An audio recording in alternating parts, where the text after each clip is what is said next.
हार जीत, इसके लेखक हैं अशोक वाजपेयी। इनका जन्म 16 जनवरी 1941 में हुआ था और इनका जन्म स्थान दुर्ग छत्तीसगढ़ है। इनकी माता थी निर्मला देवी और पिता परमानंद वाजपेयी।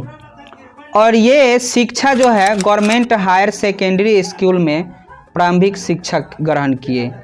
सागर विश्वविद्यालय से बीए और सेंट स्टीफेंस कॉलेज दिल्ली से अंग्रेजी में एमए किए। इन्होंने भारतीय प्रशासनिक सेवा के अधिकारी रहे, जिसके लिए उन्हें साहित्य अकादमी पुरस्कार, दयावती मोदी कवि शेखर सम्मान मिला।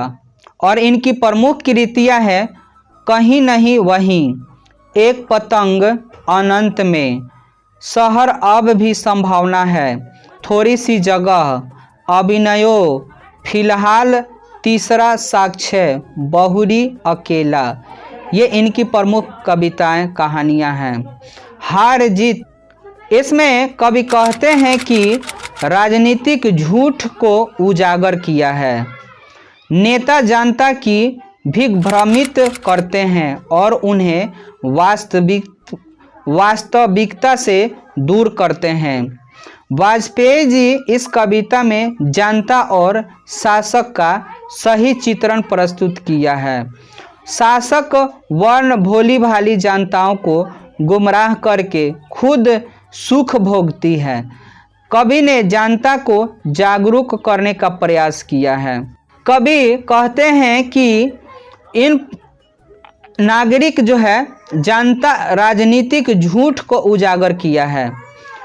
कवि कहते हैं कि भोली भाली जनता को बताया जाता है कि युद्ध में उनकी सेना विजय होकर लौट रही है, जबकि शहर के नागरिकों को ये भी पता नहीं है कि यह युद्ध किनके बीच हो रहा है, युद्ध के होने के कारण क्या था।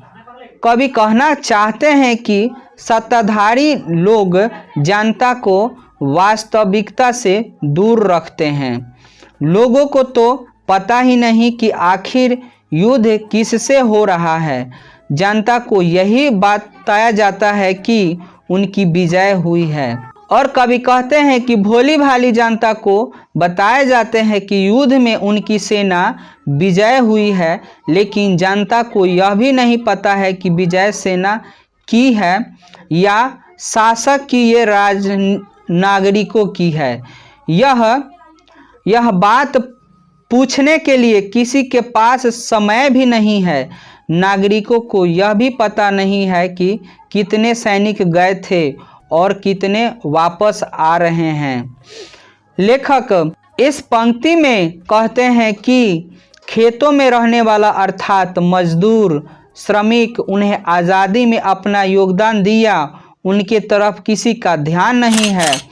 बुढ़ा मशरक वाला सड़कों को सींचते हुए देश की बुद्धिजीवी वर्ग की ओर कहता है कि हम लोग एक बार फिर हार गए हैं और गाने बाजे के साथ जीत नहीं, हार लौट रही है, लेकिन उस पर कोई ध्यान नहीं देता है। और अच्छा है क्योंकि वह राजनीति की जिम्मेदारी से मुक्त हैं।